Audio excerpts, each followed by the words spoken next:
하려고 했는데 소스가 없어가지고 일단 뛰었어요.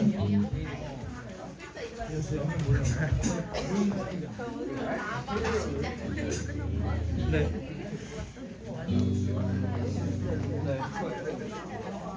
네.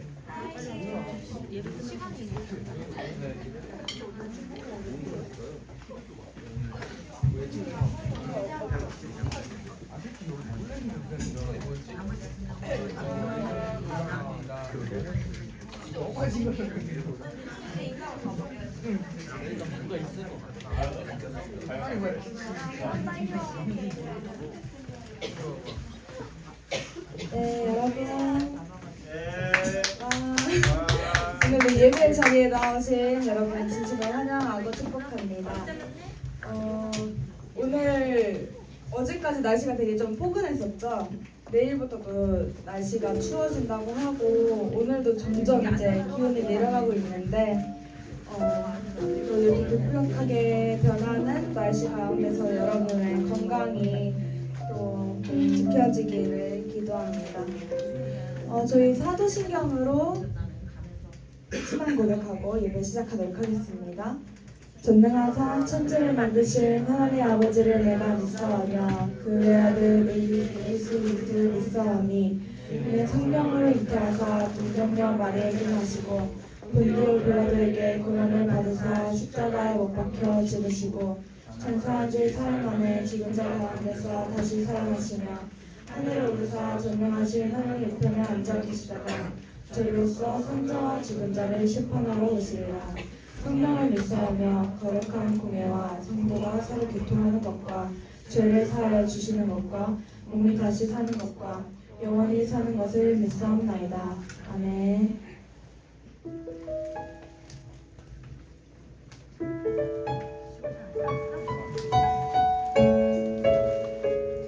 우리 함께 찬양할 텐데요. 밝은 목소리로 박수 치면서 함께 찬양하시도록 하겠습니다.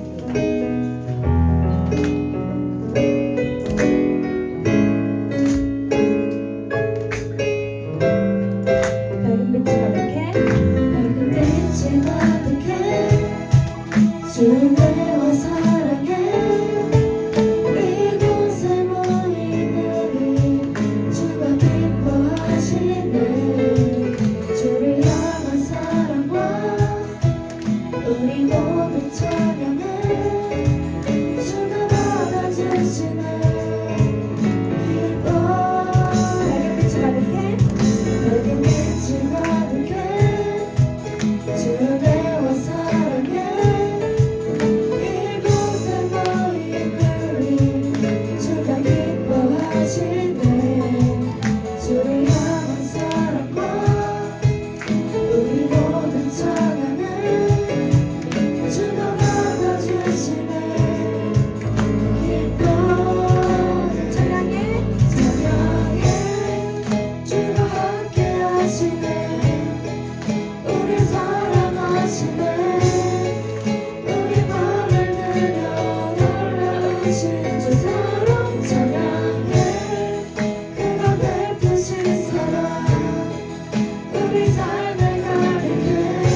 우리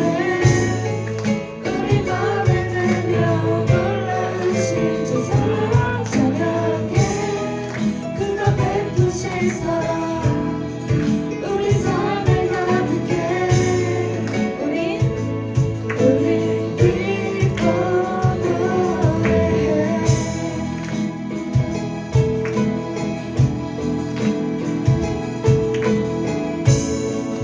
우리 기뻐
계속해서 같은 말씀을, 같은 주제의 말씀을 우리가 듣고 있는데 우리가 할 수 있는 게 없어서 하나님이 우리에게 직접 오신 게 예수님이잖아요. 근데 우리가 그 예수님을 지금 어떻게 믿고 있는지 한번 돌아봤으면 좋겠어요. 맹목적으로 그냥 아무 생각 없이 믿지 않았으면 좋겠습니다. 여러분이 마음으로 주님을 받아들이고 내가 진짜 이 예수님이라는 분을 왜 믿어야 되는지 알아서 믿었으면 좋겠습니다.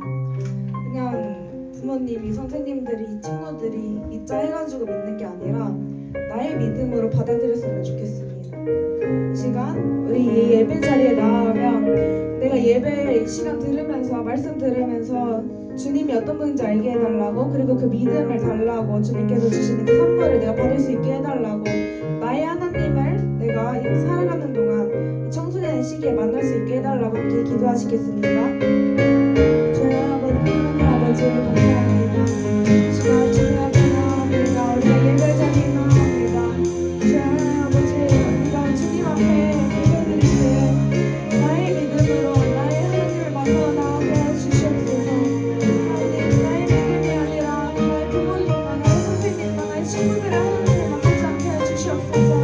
주님, 내가 부족할 주님께서 나를 만나러 오셨는데 지금 내가 그 하나님을 제대로 만나지 못합니다. 하나님을 바라보지 못합니다. 주님, 이 시간 나의 눈을 뜨게 하셔서 주님 말씀을 통하여 하나님을 만나게 하시고 하나님이 어떤 분인지 내가 느끼게 해주시옵소서. 주님, 우리의 삶 가운데, 일상 가운데 함께 하시고 우리의 삶을 바꾸시고 인도하시고 주님께서 계획하시고 우리 계시는 그 모든 길을 따라 행할 수 있도록 해주시옵소서. 아버지 감사합니다. 오늘도 주님께서 주신 그 말씀 기대합니다. 예수님의 이름으로 기도합니다. 아멘. 봉헌 찬양 드리시겠습니다.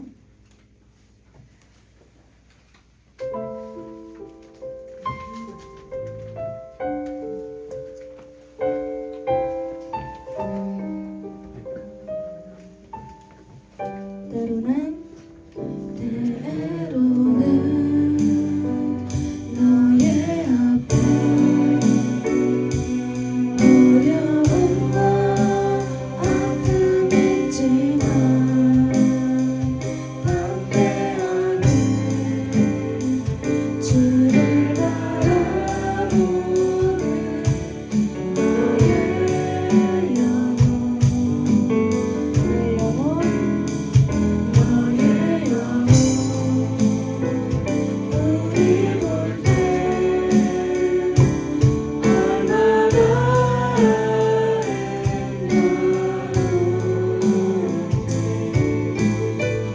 너의 영혼 통해 큰 영광 받으시 하나님을 찬양. 오 할렐루야.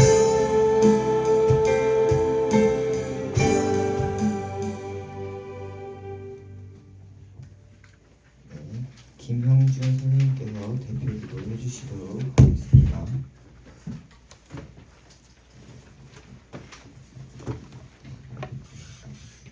네, 기도드리겠습니다. 사랑과 은혜가 풍성하신 하나님 아버지, 오늘 거룩한 주일 우리 청소년부 공동체가 한자리에 모여 예배하게 하시니 감사합니다. 한 주간 세상 속에서 학업과 입시, 관계 맺음, 그리고 각자의 여러 가지 모습으로 치열하게 살아가던 우리 아이들이 오늘 이 시간만큼은 주님의 품 안에서 설된 기쁨과 평안을 얻기 바랍니다. 하나님, 이 시간 우리 아이들의 마음을 만져주세요. 세상은 끊임없이 더 높이 올라가라, 더 뛰어나야 한다라고 재촉하지만 오늘 주님께서는 우리 아이들에게 너의 있는 모습 그대로 나의 소중한 자녀다라고 말씀해 주시는 줄 믿습니다. 그 사랑의 음성이 아이들의 마음 깊은 곳에 닿아서 상처받은 마음이 회복되고 자존감이 살아나는 역사가 있게 하여 주세요. 우리 아이들이 인생의 목적을 주님 안에서 찾기를 소망합니다. 엄막한 미래 안에서 불안해하기보다 나를 향한 하나님의 선한 계획이 있음을 신뢰하는 믿음을 주세요.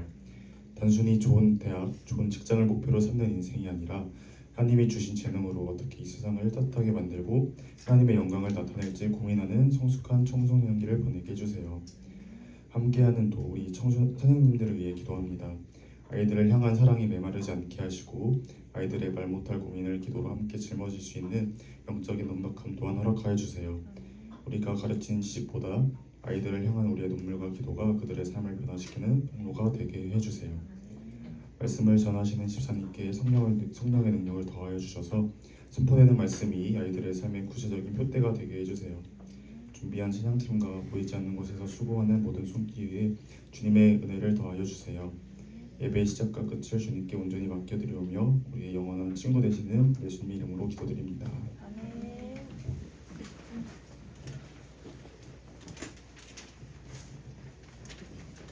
네, 오늘 함께 읽을 말씀은 요한복음 3장 35절 그리고 7장 37절에서 39절입니다. 우리 함께 성경을 찾아서 찾아보도록 하겠습니다. 요한복음 6장 35절 그리고 7장 37절에서 39절입니다. 제가 한 절, 여러분이 한 절 교독하도록 하겠습니다. 6장 35절입니다. 예수께서 이르시되 나는 생명의 떡이니 내게 오는 자는 결코 줄이지 아니할 터요 나를 믿는 자는 영원히 목마르지 아니하리라.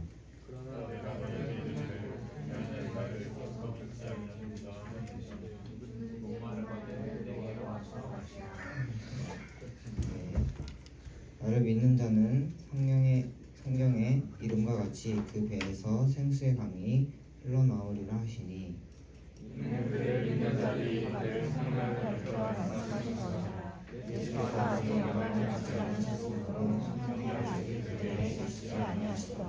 네, 이 시간 무제한 뷔페라는 또 설교 제목으로 말씀을 전해주실 서원 집사님 나오시도록 하겠습니다.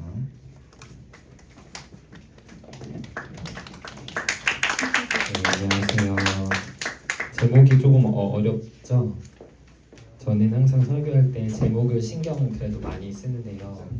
왜냐하면 제가 하는 수많은 말들이 다 기억나지 않아도 여러분이 제목을 통해서 기억나는 그 한 문장 정도만이라도 설교가 마음과 삶에 남으면 좋겠다라는 생각이 있어서 항상 제목을 이렇게 짓는 것 같습니다. 그래서 한번 여러분 제가 하는 말들을 곧 하루만 지나도 여러분이 다 까먹으실 것을 저는 알아요. 그러나 한 주 동안에 그 제목이라도 기억하시면서 삶에서 한번 들은 설교 말씀들을 되새겨 보시면 좋을 것 같습니다. 그런 의미에서 지난주 설교 말씀 제목이 뭐였는지 혹시 기억나시나요? 네, 무로 시작합니다. 무한의 계단. 네, 그 무한의 계단 했을 때 떠오르는 그 이미지들을 통해서 여러분이 또 하나님 말씀을 기억하고 살아가면 좋겠습니다. 인사하고 오늘도 시작하면 좋을 것 같은데요. 계속해서 요한복음 앞에서 또 찾아오신 예수님을 보면서 우리에게 좀 확인되는 내용인 것 같습니다. 옆에 사람들 보시면서 누구누구야 너의 모습 그대로를 사랑하신대 이렇게 한번 인사해 볼까요? 성빈아 너의 모습 그대로를 모습 그대로를 사랑하신대. 그리고 오늘 임원 선거가 있다고 들었는데요. 한번 옆에 사람 보시면서 눈을 맞추고 내가 할게 이렇게 한번 고백해 보겠습니다. 내가 할게. 네, 이번 선거가 있기 때문에 저도 빠르게 좀 말씀을 전하겠습니다. 벌써 요한복음 저희가 이제 큐티 본문을 따라서 설교를 하고 있는데요. 지난주까지 해서 1장에서 5장까지의 내용을 마치고 오늘은 이번 한 주간 여러분 매일 성경을 통해 아마 보셨을 요한복음 6장 7장의 내용을 함께 정리하도록 하겠습니다. 잠깐 6장 7장을 보기 전에 여태까지 보았던 1장 5장의 대표적인 어떤 중심 문장 주제라고 할까요? 그것이 있는데요. 다 같이 한번 읽어보면 좋겠습니다. 자, 시작. 하나님이신 예수님이 내게 찾아오셨다. 네, 이것이 요한복음의 초반부에 요한이 강조해서 또 하나님 우리에게 강조해서 이야기해 주시는 부분인 것 같습니다. 어떤 사람이기 때문에 조건이 있어서 찾아가는 것이 아니라 모범생인 니고데모에게도 불량 학생 같은 사마리아 여인에게도 또 중환자와 같아서 스스로 또 찾아올 수 없는 능력 없던 환자에게도 그리고 때로는 모범생이고 때로는 불량 학생이고 때로는 중환자와 같은 우리 각 사람을 하나님이 찾아오신다라는 것을 요한복음의 전반부를 통해서 좀 보았던 것 같습니다. 그래서 계속해서 이야기 많이 했었는데요. 우리가 땅 위의 사람은 어떤 노력으로도 사실 하늘의 하나님께 우리의 노력과 우리가 마련하는 어떤 조건으로는 하나님께 닿을 수 없다라는 것을 계속 같이 좀 보았던 것 같습니다. 제가 이번 주에 MT를 학생들과 가서 대부도 MT를 갔거든요. 저녁에 나가서 하늘을 봤는데 별이 정말 잘 보이더라고요. 근데 그 하늘이 너무 높았어요. 그 별이 반짝반짝 보이는 밤하늘을 보면서 내가 무슨 노력을 해도 저기 닿을 수 없겠다는 생각들을 잠깐 좀 했었는데요. 마치 그런 것처럼 우리가 그 땅의 인간인 우리가 스스로 찾아가고 노력하는 방법으로는 사실은 하늘의 하나님을 만날 수 있는 방법은 없었던 것 같습니다. 유일한 방법은 위에 계신 분이 스스로 아래로 내려오셔서 올라갈 수 없는 사람들이 아니라 내려오실 수 있고 위에 계셨던 분이 내려오셔서 우리를 만나 주실 때 비로소 땅의 사람인 우리가 하늘의 하나님을 만날 수 있다라는 것을 계속해서 많이 이야기했던 것 같습니다. 그래서 우리 같이 계속 고백했던 그 주 예수 나의 산소망의 가사에서 보았던 것처럼 우리가 원래는 주님께 닿을 수 없던 그 존재였는데 하나님이 이렇게 내려오시고 어둠을 뚫고 오셔서 하늘 보좌를 버리고 땅의 마구간 위로 빛나는 곳을 버리고 어둠의 영역으로 들어오셨기 때문에 땅의 사람이 우리가 하늘 하나님을 비로소 만날 수 있게 되었다라고 이야기를 좀 했던 것 같아요. 그런 말씀이 잘 드러난 본문이 디모데전서 1장 15절인데 한번 다 같이 읽어볼까요? 자, 시작. 모든 사람이 받을 만한 이 말 그리스도 예수께서 죄인을 구원하시려고 세상에 임하셨다 하였도다. 죄인 중에 내가 계수니라. 아멘. 우리에게 임하시고 세상에 내려오신 예수님을 통해 하나님과 연결되고 만날 수 있는 통로라는 것이 우리에게 열린 것입니다. 그런데 사실 우리가 살아가는 세상은 너무 선착순의 세상이어가지고 지난주에 우리가 베데스다의 이야기를 했지만 우리에게 늘 이렇게 말하죠. 나 있는 곳까지 와. 너가 마련해봐. 나에게 내가 요구하는 조건을 만족시켜봐. 그러면 내가 너의 삶을 이렇게 다르게 해줄게. 책임져 줄게라고 이야기하죠. 선착순의 세상에서 우리에게 이런 걸 요구하는 베데스다는 주로 특별히 우리가 청소년이기 때문에 아마 대학 입시에 대한 어떤 좋은 대학과 어떤 그런 성공이라고 생각하는 것들이 우리에게 여기까지 와. 그러면 너의 삶이 달라질 거야 라고 어떤 조건을 마련해봐. 열심히 해봐. 그걸로 넌 인정받을 수 있어 라고 베데스다와 같이 이야기하는 것 같습니다. 그런데 중요한 것은 그렇게 걸어가는 그 길은 마치 무한의 계단과 같아서 누구도 끝까지 가볼 수 없고 그리고 반드시 내가 아무리 빨리 간다 한들 나보다 빨리 가는 누군가가 또 있기 때문에 선착순의 세상에서 우리가 베데스다가 나에게 요구하는 것들을 만족시키기엔 마치 그 뱁새가 황새 쫓아가다 다 가랑이가 찢어진다고 하잖아요. 그런 일들을 경험하는 것 같은 일을 우리는 경험하게 될 것이다라는 얘기를 했습니다. 조건부인데요. 그러나 예수님은 올라와 그러면 만나줄게 바꿔줄게가 아니라 내가 가서 내가 너 있는 곳으로 가서 너를 만나고 너의 인생의 문제 너의 그 낮은 층의 문제 성경의 문제를 내가 책임져 줄게라고 이야기하시는 분이라고 보았습니다. 예수는 우리가 몇 층에 있든 어디에 있든 그곳으로 찾아오셔서 우리의 연약함과 한계를 잘 아시기 때문에 갈 수 없는 우리를 아시기 때문에 무한하신 분이 스스로 그 계단을 걸어 내려오셔서 우리를 찾아오는 분이라고 이야기했습니다. 예수는 언제나 그래서 우리가 있는 그곳까지 다 가시는 거예요. 요한복음은 앞으로 계속 보겠지만 그 예수님이 그 빛이신 분이 그 1장에 보면 빛이라고 하는데 어둠? 그래 내가 어둠이 세상으로 갈게 라고 거기로 내려오시거든요. 사마리아 우물가에서 여인이 혼자서 숨어 있을 때 너가 거기 있어? 그럼 내가 거기로 갈게 하고 찾아가시는 분이셨고 그 나사로가 나중에 죽었을 때 그 무덤의 자리까지 찾아가시는 분이셨고 요한복음 전체와 복음서 전체를 보면 늘 예수님께 스스로 나올 어떤 면목도 자격도 없는 것 같은 뭐 그 당시에 대표적인 죄인이라고 여겨졌던 뭐 세리와 창녀 병자와 죄인에게도 찾아가시고 만나주시는 분이 우리 예수님이셨다는 사실을 앞으로도 아마 요한복음이나 복음서를 보면서 많이 보게 될 거예요. 제 개인적인 얘기도 뭐 했었지만 저의 가장 인생의 암흑과 같은 흑역사였던 대학교 1학년 때 예수님은 늘 다이어리에 우울한 글을 올리던 그때의 저를 찾아와서 만나셨다라는 이야기도 했던 것 같습니다. 정리하고 싶은 것은요. 근데 중요한 건 여러분이 이제 나는 어디에 있는가를 먼저 생각을 해보세요. 그래서 나는 그 나의 층 때문에 내 모습 때문에 예수님이 나를 만나러 오시는 건 좀 여기까지는 오시지 않을 거야. 내 이런 모습까지는 좀 용납이 안 될 것 같아라고 생각하는 것이 있진 않은지 여러분 스스로를 여러분의 어떤 신앙적인 어떤 수준 있죠. 그리고 여러분의 어떤 행동적인 모습이 어느 정도 수준에 있다고 생각하는지 나는 몇 층에 그래서 이 정도면 예수님 안 오실 것 같은데 좀 부끄러운데 오시면 안 될 것 같은데 라고 생각하고 있지는 않은지 한번 점검해 보는 것이 필요한 것 같습니다. 근데 중요한 것은 저는 여러분이 지금은 예를 들면 높은 층에 있는 사람도 있을 것 같아요. 근데 이렇게 살다 보면 지하 꼭 완전 가장 깊은 곳에 이렇게 나락처럼 떨어지는 때도 있을 거라고 생각합니다. 그런데 그때 나의 층과 상황에 관계없이 예수님은 언제나 내가 너에게 갈게 거기에서 기다려 말씀하시고 찾아오시는 분이다라는 것을 꼭 기억해 주시면 좋겠고요. 이걸 잘 표현한 찬양의 가사가 나의 하나님이란 이 찬양의 가사인 것 같습니다. 한번 다 같이 읽어볼까요? 자 시작. 내가 사랑스럽지 않게 너를 위해서 사랑하고 너와 함께하려 내가 온다. 네, 이런 하나님을 경험했으면 좋겠고요. 제가 이제 여러분과 한 달 정도 이제 보다 보니까 약간 용기가 생겨서 여러분이 혹시 서로 나눔을 도전해도 할 수 있지 않을까라는 확신이 조금 생겼습니다. 그래서 그 우리가 1장 5장까지 보면서 또 방금 정리했던 이런 내용들에 대해서 옆 사람하고만 한 두세 사람끼리만 해가지고요. 그 방금 들었던 얘기, 요번 1장 5장까지 그 전에 설교를 들으면서 그 나를 찾아오신 예수님과 복음의 이야기가 나에겐 어떤 생각이 들고 의미가 있었는지에 대해서 한번 옆 사람과 잠깐씩만 나눠보면 좋을 것 같습니다. 여러분 믿는 마음으로 제가 잠깐 나눔을 좀 설교 중에 하면 좋겠다는 생각이 들었거든요. 그래서 옆에 눈을 보시고 한번 제 기준 맨 왼쪽에 계신 분부터 한번 이 질문에 대한 답을 친구에게 한번 이야기해 보면 좋을 것 같습니다.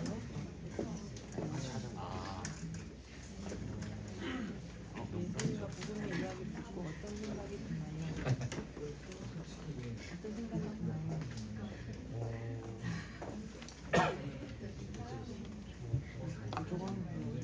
아니면은 그 기자님 말씀하신 것도 아 내가 이러해서 예수님이 나를 만나주시지 않을 거야라는 생각을 가졌던 적이 있는 거죠. 아니면 내가 이렇게 너무 어렵고 그래서 나를 찾아오는 경험이 있는지.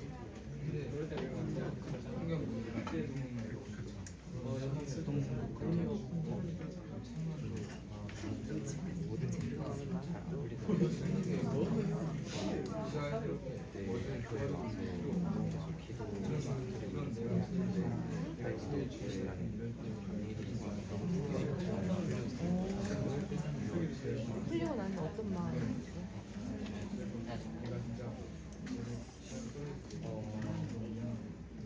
정말 나의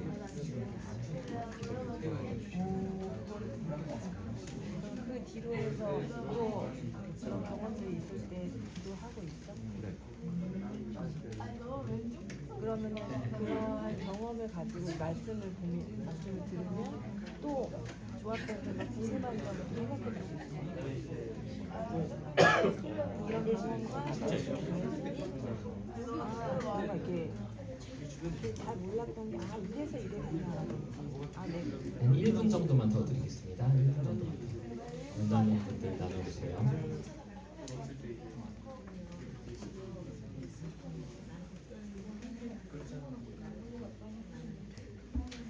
궁금한 거, 더 알아가고 싶다. 내가 이런 말씀을 들어서 알게 되고 좋았다.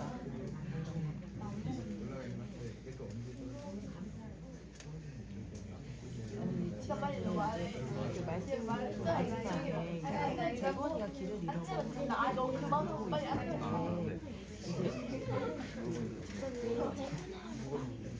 알려가셨다고 막 그랬잖아. 근데 우리가 또 재건이 아빠의 목소리가 들리지 않지만 아빠는 여전히 그 아이 이름을 찾아가고 있었다는 게 이제 어느 정도 나눠 보셨나요? 나는 이 친구의 나눔이 혹시 너무 좋아서 공감이 되고 추천하고 싶다. 나 우리가 너무 힘들어서 이렇게 분이 계실까요? 오, 네, 네네네. 추천이 나왔는데요. 근데 이제 한 번만 살짝 얘기해 줄 수 있을까요? 어떤 나눔을 했는지? 생각나는 게 보고 있다라는 거 약간 이제 상상해 보니까 네네 맞아요. 추천 받으셔가지고 한번 살짝 얘기해 주세요. 그런 것도 좀 상상해 보면 좋을 것 같아요. 네 앉아서 하시면 됩니다. 네. 그런 거. 여러분 보지 마세요. 보면 이렇게 부담스러우니까 네, 앉아서 하시면 됩니다. 네. 그러니까 내가 내 힘으로 하고 있다고 생각해도 내 힘으로 할 수 있는데 아무것도 없구나 이런 생각이 들어서 뭐 공부나 입시나 어떤 것이든 다 주님이 주시는 걸로 한다는 그런 생각을 했습니다. 제가 앞에서 이렇게 들으면서 또 이렇게 문득 들려온 목소리 목소리가 또 하나 다른 곳에 있었는데요. 어떤 그 갈색 후드티를 입으신 형제분이 그 나는 최근에는 좀 높은 층에 있는 것 같다. 저분 아니십니다. 또 다른 최근에 나는 좀 높은 층에 있는 것 같은데 이게 언제 바뀔지 모르겠지만 그런 게 좀 감동이 된다 이렇게 이야기하는 걸 좀 들었던 것 같습니다. 그 여러분 저는요 그 복음을 이야기하고 예수님에 대해 이야기하기 위해서 여러분의 그 어쩌면 가장 낮은 상태나 좀 죄된 모습들까지 예수님 찾아가시는 것을 강조해서 이야기했지만 그러나 우리 예수님은 거기 가셔서 그래 이제 그대로 계속 있어라고 말하시는 분은 아니세요. 이제 가서 여러분을 만나시고 여러분이 믿음으로 그분을 받아들여서 그분과 함께하는 인생이 시작됐을 때는 어떻게 하시냐면 한 지하 100층이라고 해볼까요? 이제 그럼 같이 나와 함께 내가 너 안에 사니까 나와 함께 올라가기 시작하자 이렇게 하시는 분이시라고 저는 확신합니다. 오늘부터는요 그 예수님이 우리를 찾아오신 분이라는 것을 넘어서 이제 요한복음 6장부터 새로운 국면의 이야기들이 시작되거든요. 예수님이 우리 삶의 문제들을 어떻게 해결하시는 분이시고 그분을 만난 사람들이 경험하는 올라감은 어떤 것인지를 오늘부터 좀 같이 볼 건데요. 그런 내용을 담아서 이제 무제한 뷔페라는 제목으로 하나님 말씀 좀 계속 전하려고 합니다. 우리가 처한 상황이 어떤 상황이며 그런데 우리를 만나주신 그분은 어떤 일을 하시는 분이라고 성경은 이야기하고 있는지 오늘은 한 가지 정도만 같이 확인해 볼 건데요. 제가 어제 뷔페를 갔다 왔어요. 제가 좋아하는 음식들을 가득 이렇게 담아서 세팅을 해서 어제 먹었어요. 제가 먹고 싶은 것들을 다 이렇게 골라서 먹을 수 있었습니다. 그리고 어제 이제 저랑 저희 딸이 같이 갔기 때문에 저희 봄이가 제일 좋아하는 국수와 게다리를 이제 잔뜩 해서 먹었습니다. 이제 3시 반부터요 5시 반까지 2시간 동안 저희 부녀가 열심히 먹고 5시 반까지 2시간을 먹고 집에 도착한 시간이 한 50분 정도가 지난 6시 20분 정도였습니다. 한 30분 정도 된 것 같아요. 그때 저희 봄이가 2시간을 먹고 온 봄이가 오빠가 먹는 고기 냄새를 맡고 이렇게 고백했어요. 우와 고기 맛있겠다. 엄마 저 배고파요. 저도 주세요. 이렇게 얘기하는 걸 보면서요. 제가 너무 명확하게 깨닫게 됐는데요. 우리 모두는 먹고 돌아서도 다시 곧 배가 고플 수밖에 없는 그 본연의 어떤 모습에 처해 있다는 것을 봄이를 통해서 좀 알게 됐습니다. 우리가 사실 만약에 그런 존재면 얼마나 좋을까요? 귀찮으니까 일주일치 음식을 한꺼번에 먹는 거예요. 그러면 일주일 동안 먹지 않아도 배가 고프지 않은 그런 어떤 것으로 하나님이 우리를 지으셨으면 얼마나 좋았을까요? 근데 그렇지 않고 그건 좀 부자연스럽죠. 오히려 자연스러운 건 저희 봄이가 그랬던 것처럼 삼시세끼 그냥 점심시간이 되면 어김없이 아침에 얼마나 많이 먹었든 관계없이 이렇게 다시 배고프고 목마른 것이 우리의 본연의 모습이고 상태인 것 같아요. 근데 저희 모두가 사실은 가지고 있는 이런 본성과 모습들에 대해서 요한복음 6, 7장에서도 동일하게 가지고 있는 사람들이 좀 등장하는 것 같습니다. 그들은 우리처럼 육체적으로 배고프기도 했고 또 마음과 영적으로도 좀 배고픈 상태에 있었다라고 성경은 보여주는데요. 그런 사람들에 대해서 예수님은 어떤 분이셔서 어떤 일을 하시는가를 같이 좀 보면 좋겠습니다. 요한복음 전체를 보면 예수님이 스스로를 소개하실 때 7개로 본인을 소개하시거든요. 이렇게 각 장마다 어떤 나는 이런 존재다라고 하나님이신 예수님이 스스로를 존재를 소개합니다. 그런데 요한복음 6장과 7장에서 집중해서 예수님이 나는 이런 사람, 나는 이런 존재라고 소개하시는 게 있는데요. 그게 무엇이냐면 나는 생명의 떡이야. 영원한 생명을 주는 영원한 생명의 떡이야. 나를 먹어야 돼. 나를 마셔야 돼. 나는 생명의 또한 마르지 않는 물이야라고 예수님이 자신을 소개하시거든요. 그래서 반복해서 배고프고 줄이고 목마를 수밖에 없는 인간들이고 우리들에게 또 성경 속의 인물들에게 예수님이 이런 존재가 되셔서 해결하시는 분이 되신다는 것을 본문은 좀 잘 보여줍니다. 그래서 요한복음 6장이 어떤 사건으로 시작하는지 아세요? 여러분? 되게 유명한 모든 복음서에 다 있는 오병이어 사건으로 시작합니다. 그래서 먹을 것이 필요했던 사람들을 예수님이 어떻게 채우시는가를 이야기하면서 요한복음 6장 7장에 나는 너희들의 먹을 생명의 떡이야라는 이 이야기를 시작하시는 거거든요. 거기서 이제 실제적으로 배고픔이 있었던 사람들이 등장합니다.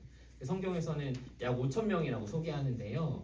5,000명의 남자들만 새끼 때문에 약 15,000에서 20,000명 정도 될 거라고 추측을 하거든요. 학자들은. 근데 저녁이 되니까 예수님이 말씀을 길게 하셨어요. 길게 가르치시니까 배고파졌어요. 그러니까 이제 배고픔의 문제가 생겼겠죠. 그런 사람들을 보고 제자들이 먹을 것을 어떻게 준비할까라고 이야기했을 때 예수님이 그 문제를 오병이어를 통해 해결하신 얘기는 우리 모두가 너무 잘 알 거예요. 모든 사람이 가진 그 저녁이 되자 배고파진 그 자연스러운 현상과 육체의 배고픔을 예수님은 그 약간 기적적인 방법으로 넉넉하게 채우고 완전하게 누구도 그 배고프거나 모자란 자 없이 성경에 보면 모두가 배부른 후에 남은 것이 12바구니 찾더라고 표현하거든요. 그러니까 예수님이 완전하게 그들의 배고픔을 해결해 버리신 거예요. 이것들을 성경은 그 요한복음 6장 7장은 보여주면서 그 이 육체적 배고픔을 해결하신 이 사건에서 시작해서 예수님이 그때부터 영적인 배고픔도 나는 해결하는 하늘에서 내려온 생명의 떡이야라는 이야기들을 이어서 시작합니다. 근데 이거는 특별히 영적인 배고픔을 예수님이 계속 뭐라고 얘기하시냐면 모든 사람이 처할 수밖에 없는 죽음이라는 문제를 영적인 배고픔을 얘기하시거든요. 근데 이것을 내가 영적 생명의 떡인 하늘에서 내려온 떡인 내가 유일하게 해결하고 너희가 한 번도 맛본 적이 없는 죽음 이후의 삶에 대해서 그래서 너희가 가질 수밖에 없는 그 허기와 결핍에 대해서 나는 만족시킬 수 있는 생명의 떡이야라고 예수님이 6장 7장에 보시면 나중에 한번 보세요.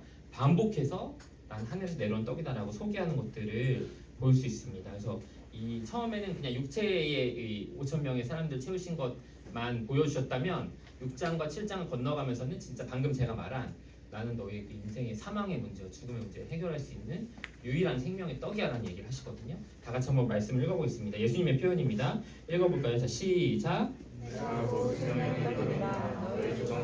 광야에서 만나를 먹었어도 죽었거니와 이는 하늘에서 내려오는 떡이니 사람으로 하여금 먹고 죽지 아니하게 하는 것이다.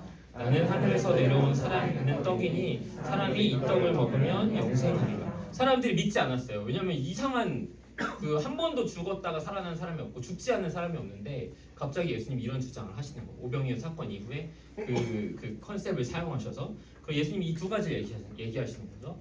예수를 먹으면 영원히 살 것이고 예수를 먹지 않으면 그 영원한 삶이란 건 없어. 다 죽게 되는 것이야 라고 예수님이 이야기합니다. 예수를 먹으면 영원히 산다라는 말씀에 대해서 이렇게 얘기하시는데요. 다 같이 한번 읽어보겠습니다. 자, 시작.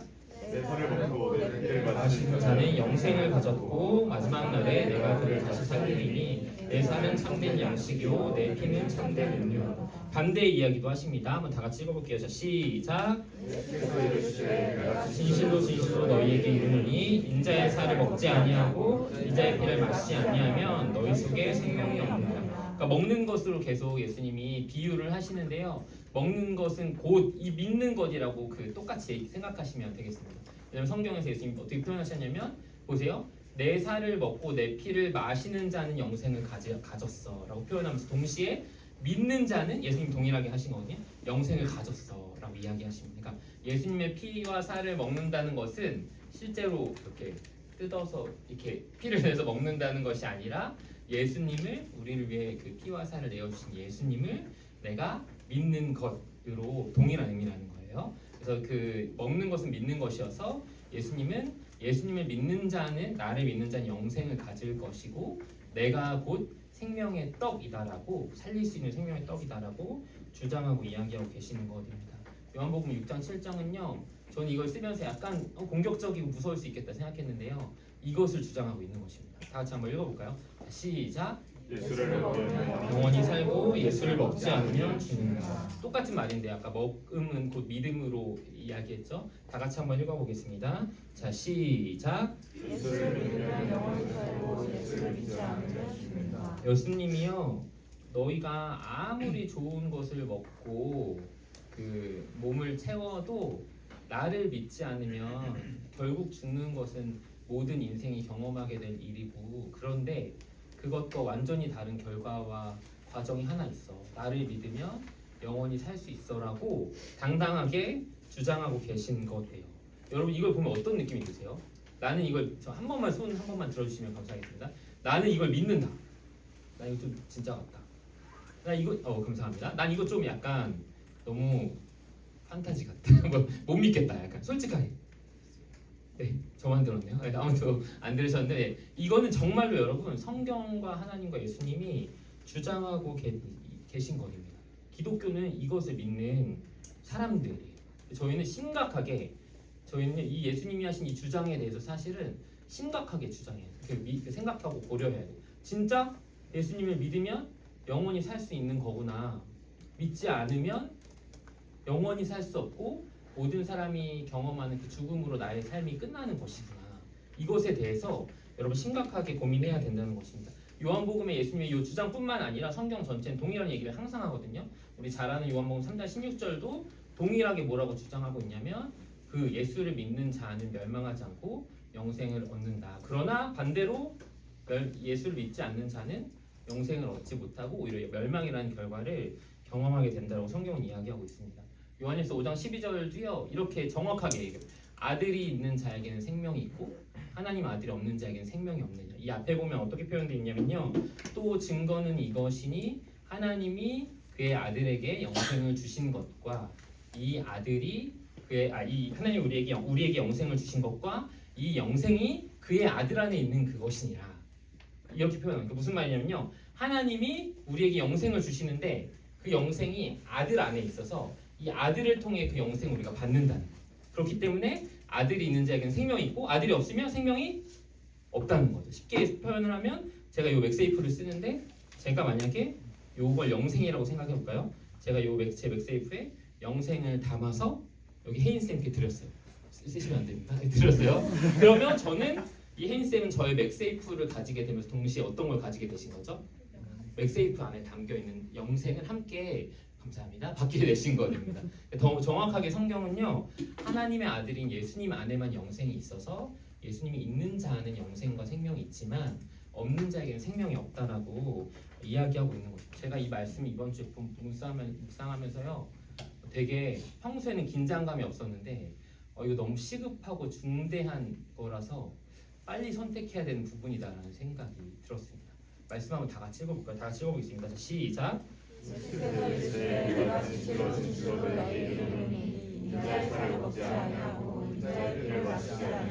너희 속에 생명이 없느니라. 저희 다 젊잖아요. 저는 죽음이 사실 실감나지 않거든요. 그래서 여전히 저에게 시간이 많은 것 같이 느껴지기도 하는 것 같아요. 그런데 제가 이번 주에 이 말씀을 묵상하면서 특별히 예수님이 이 말씀을 한 시기를 좀 보면서 이거 되게 빠르게 일어날 수 있는 일일 수도 있고 내가 더 진지하게 진중하게 이 말씀 앞에 서야겠다는 생각이 들었어요. 왜냐하면 이 성경에 보면 이 말씀이 유월절 가까운 때 일어났는데 그 유월절에 어떤 일이 있었냐면요. 하나님이 이렇게 말씀하셨어요. 내가 오늘 밤에 너희가 문에 어린 양의 피를 바르면 죽이지 않고 넘어갈 거야. 근데 너희가 안 바르면 너희에게 재앙이 내려서 죽을 거야라는 이 양 두 개의 선택지를 주시거든요. 근데 이거에 대해서 반응했던 사람들은 그날 밤에 반응했던 사람들은 살게 되고 아닌 사람들은 죽게 되는 일들이 유월절 때 있었습니다. 제가 이걸 보면서 어쩌면 지금 우리 모두에게 성경을 통해서 이야기된 예수를 믿으면 영생을 받고 믿지 않으면 영생이 없고 우리에겐 죽음이 있어라는 이 내려진 이 얘기가요. 어쩌면 저 사람들은 그 얘기를 들었는데 그날 밤에 그 일들이 실제로 찾아온 거잖아요. 저는 이게 되게 우리가 가볍고 멀다고 여길 문제가 아니라 어쩌면 매우 진중하게 시급하게 고민해 봐야 할 선택의 문제라는 생각이 좀 들었습니다. 두 가지 반응이 나오거든요. 이 말을 들은 사람들 가운데 출애굽기에서 유월절 밤에 그것을 가볍게 여긴 사람들은 위의 말씀을 보면 다 실제로 죽게 되어서 큰 곡소리가 있었습니다. 그런데 그것에 대해서 진짜라고 여겨서 어린 양의 피를 바른 사람들은 그 죽음이 말한 대로 선고되지 않는 반대의 결과를 경험하게 되었습니다. 예수님이 이 말씀을 하셨을 때요. 떠나가는 사람들이 있었어요. 그런데 영생의 말씀이 주께 있으니 저는 가지 않겠습니다라고 남은 사람도 있었습니다. 저희는 이 둘 중에 하나의 부류에 속할 수밖에 없다고 생각하거든요. 여러분 어떤 것을 선택하시겠어요? 지금 여러분 어디에 있나요? 나는 떠나는 사람들의 부류이다. 혹은 나는 믿고 아까 예수를 믿으면 영생을 얻고 믿지 않으면 죽는다라는 어떤 선택지에 대해서 여러분 어느 것을 선택한 사람들로 살고 계십니까? 저는 겁을 주려는 것이 아니라 여러분에게 오늘 본문 말씀이었던 이 말씀을 이야기하면서 여러분에게 나아갈 수 있는 용기를 좀 주고 싶은데요. 예수님은 이렇게 말씀하셨습니다. 나는 생명의 떡이니 내게 오는 자는 결코 줄이지 아니할 것이오 나를 믿는 자는 영원히 목마르지 아니할 것이다. 요한복음 7장 37절에서는 또 이렇게 이야기하셨습니다. 예수께서 서서 외쳐 이르시되 누구든지 목마르거든 내게로 와서 마시라. 나를 믿는 자는 성경의 이름과 같이 그 배에서 생수의 강이 흘러나오리라 하시니. 아멘. 그분을 믿고 그분이 차려주실 수 있는, 그분만이 만족시켜 주실 수 있는 그 제한 없는 식탁, 제한 없는 그 영적 양식을 먹고 누리는 우리가 되었으면 좋겠다라는 생각이 좀 듭니다. 여러분 진지하게 성경이 말하는 바 이야기에 대해서 고민해 보셔야 돼요. 정말 그것이 사실이라면 우리는 반드시 둘 중에 하나를 선택하는 시기를 맞이하게 될 것입니다. 가까울 수도 있고요, 멀 수도 있지만 어찌됐건 우리 모두는 죽음이라는 우리 모두에게 찾아올 그 최종 기한 앞에 반드시 이 선택을 하게 될 것입니다. 마지막 이제 설교를 마무리하려고 하는데요. 그런데 저는 오늘 좀 겁들여서 죄송하고, 그런데 저는 이 말씀을 꼭 여러분과 함께 나누고 싶었습니다. 여전히 그 오늘 나를 찾아오신 예수님, 나에게 오늘 너가 나를 맞아들이고 너가 생명의 떡인 나를 오늘 마시고 먹었으면 좋겠어라는 그것을 받아들이기 어려운 사람들이 우리 안에 여전히 있는 걸로 알고 있습니다. 그런데 여러분, 그 예수님은요 반복해서 여러분에게 찾아오셔서 마치 오병이와 같은 기적들을 보여주시면서 내가 정말 너의 그 궁핍함과 결핍의 문제를 해결할 수 있어. 내가 그 일을 할 수 있는 하늘에서 내려온 그 떡이야, 생명의 양식이야라고 반복해서 말씀하실 것이라고 저는 확신합니다. 베드로가 아까 오병이어 사건을 봤던 사람이거든요. 근데 베드로가 어떻게 했죠? 나중에 예수님을 부인했어요. 떠나버렸거든요. 그런데 그런 떠난 베드로에게 찾아오셔서 저는 이걸 보면서 베드로가 이때 너무 명확하게 오병이어 사건이 떠올랐겠다는 생각이 들었어요. 베드로에게 찾아오셔서 그 많은 물고기를 잡게 하셔서 또 그 스스로의 능력은 잡을 수 없는 153마리의 물고기를 잡게 하시고 그것을 구워주시고 떡을 챙겨주시면서 그거를 이제 먹이시거든요. 그러면서 너가 나를 사랑하느냐, 너는 나를 따르라라고 이야기할 때 저는 이 오병이와 같은 사건을 한 번 더 일으키신 예수님을 통해서 베드로가 반드시 한 번 더 그를 내 생명의 떡인 나를 받아들이고 너가 먹었으면 좋겠어라는 이 도전 앞에 서게 되었다고 생각합니다. 베드로는 그때 예수님을 붙들고 영원한 생명의 양식이신 예수님을 맞아들이게 되고 그 삶이 변했던 것 같아요. 사랑하는 여러분, 그 마지막으로 좀 권면하고 이렇게 이야기하고 싶은데요. 여러분의 삶에 저는 하나님이 한 번의 단 한 번의 기회가 아니라 반복해서 찾아오셔서 그분이 어떤 분이신지 보여주시며 나는 정말 너의 그 결핍의 문제 해결할 수 있는 생명의 떡이야라는 걸 거듭 보여주시며 여러분에게 늘 초청하시고 반복해서 그 만남을 요청하시는 분일 거라고 확신합니다. 언제일지 모르지만 그 지금일 수 있고 이미 경험하신 분들도 계실 수 있지만 여러분을 찾아오시는 그 예수님의 초청 앞에 반응하셔서 예수님을 만나고 예수님이 말씀하신 것처럼 영원한 생명이 무엇인지 경험하게 되는 우리 각 사람이 되었으면 좋겠습니다. 아멘. 네, 우리 그 말씀을 기억하면서요 같이 찬양하고 기도하면 좋을 것 같습니다. 베드로의 고백이라는 찬양인데요, 같이 한번 고백하고 가사를 기억하고 말씀을 함께 기억하며 고백하면 좋겠습니다.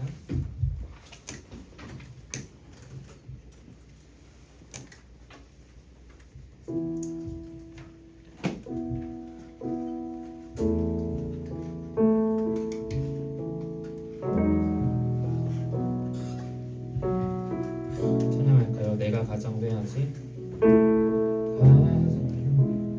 가정하지 않는 일, 예수를 따르는 일, 예수를 따르는 일, 내 금을 버리고 내 사람들 뒤로 하고 나를 부르신 주님과 동행하는 나의 평생에 소원하는 일, 예수를 닮아가는 일, 예수를 닮아가는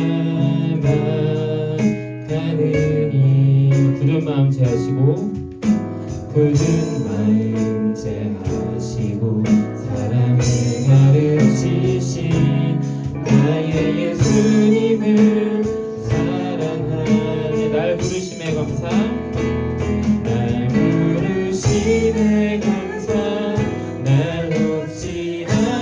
주신 감사 하늘 보좌 버리고 날 사랑하심에 감사 나의 모든 삶을 남은 모든 인생을 예수님과 함께 우리 후렴만 한 번 더 고백하겠습니다. 날 부르심에 감사 날 부르심에 감사 날 놓지 않으신 감사 하늘 보좌 버리고 날 사랑하심에 감사 나의 모든 삶을 남은 모든 이 예수님과 함께 걷겠습니다. 예수님과 함께 한 번만 더 마지막으로 고백하겠습니다.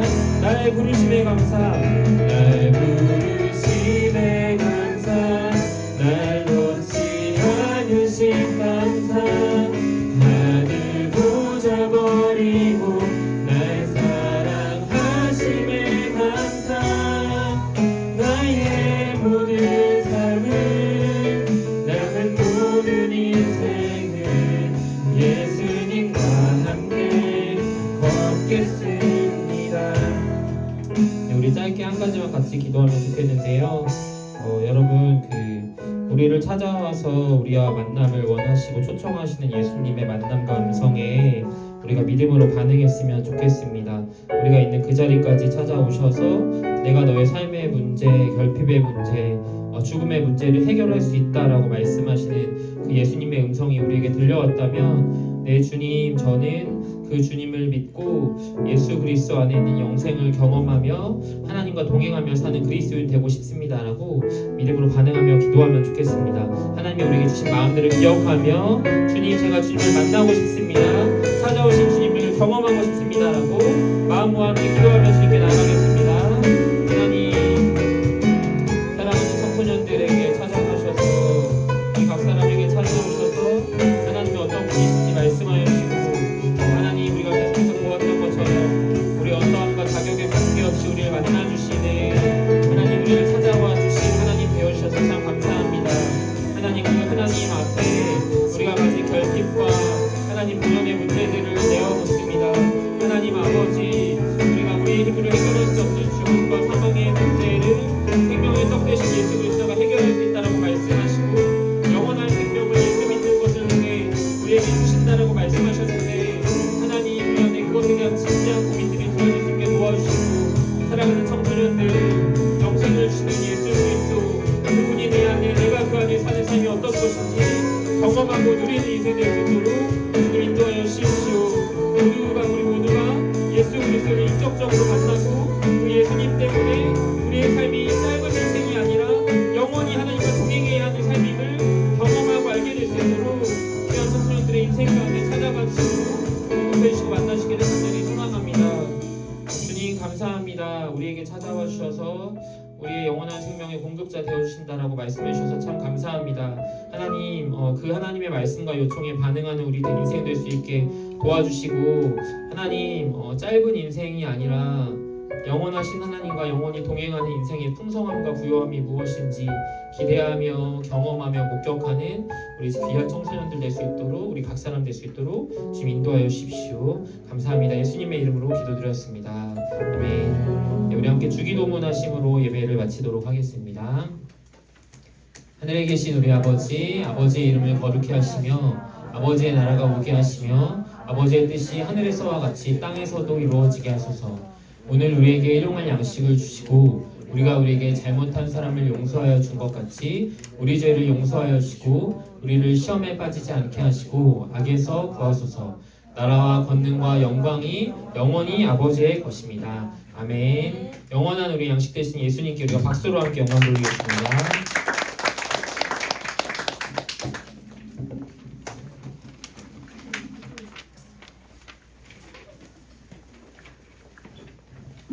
네, 2부 진행하도록 하겠습니다. 청소년부 핵심 같이 우리 5가지 힘쓰는 청소년부가 되었으면 좋겠고요. 오늘 예배 이후에 2026년 임원 선거가 있습니다. 우리 모든 친구들이 참여해 주셔야 되고요. 그리고 찬양팀 계속 모집을 하고 있어요. 그래서 모집 분야는 싱어 그리고 메인 피아노